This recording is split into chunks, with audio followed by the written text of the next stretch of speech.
Melaghar motor স্ট্যান্ডে দুঃসাহসিক চুরি, বিল্ডিংয়ের ইট খুলে ব্যাংকের কাজে ব্যবহৃত জেনারেটর চুরি করল চোরের দল। মেলাঘর মোটর স্ট্যান্ড এসবিআই ব্যাংকে কর্মরত এক কর্মচারী ব্যাংক খুলে দেখতে পান বিদ্যুৎ নেই, কিন্তু বিদ্যুৎ না থাকলেও 24 ঘন্টা জেনারেটরের মাধ্যমে বিদ্যুৎ সরবরাহ হয়। তিনি ভেবেছিলেন জেনারেটর লাইনে কোনো ডিস্টার্ব রয়েছে। তড়িঘড়ি করে ব্যাংক থেকে নেমে ব্যাংকের পেছনে যেখানে জেনারেটর ও বিভিন্ন মেশিন রাখা হয়েছে সেখানে গিয়ে তিনি দেখতে পান জেনারেটর ঘরটি তালা ভাঙা। তখন তিনি ঘরে ঢুকে দেখতে পান ইলেকট্রিকের বিভিন্ন তার সামগ্রী এলোমেলো হয়ে রয়েছে। তিনি তখন দেখেন ওই ঘরটিতে জেনারেটর নেই।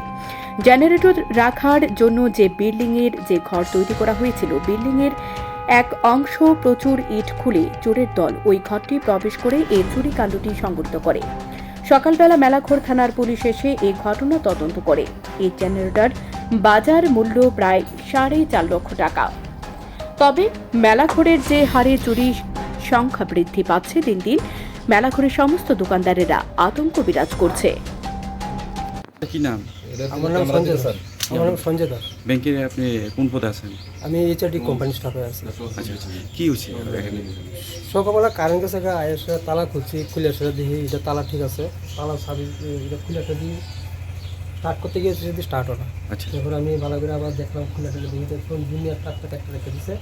এখন আমি সঙ্গে সঙ্গে মালিকের গিয়ে দিচ্ছি। কি চুরি হয়েছে এখানে? চুরি জন্য মানে মেশিনের ভিতরে তো তার খুলে তার সব বুঝে গেছে, পার্স চলে গেছে চুরি করে। যে পার্সটি দেওয়া মানে ইঞ্জিনের চলে কি দিয়ে এই সমস্তগুলো। কোন কোম্পানি? কোম্পানিটা মানে মেশিনের কোম্পানির হচ্ছে মহেন্দ্র কোম্পানি। এটা বাজার মূল্য কত? 4.5 লাখ টাকার উপরে। 4.5 লাখ টাকার উপরে।